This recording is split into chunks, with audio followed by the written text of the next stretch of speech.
The 17th letter is similar to ta with a dot on top. It's called the.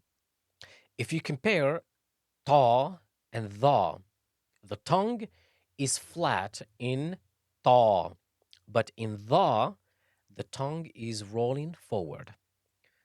The is also a heavy letter and is pronounced from the tip of the tongue and the edge of the upper incisors. Try not to stick your tongue out as much with thal and tha.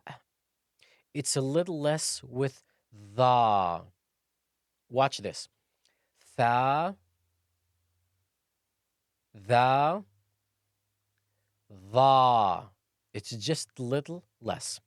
The tip of the tongue should be visible when you say the, but not too much. Examples of the from the Quran. أعوذ بالله من الشيطان الرجيم والله لا يهدي القوم الظالمين والله لا يهدي القوم الظالمين, referring to the wrongdoers, the unjust.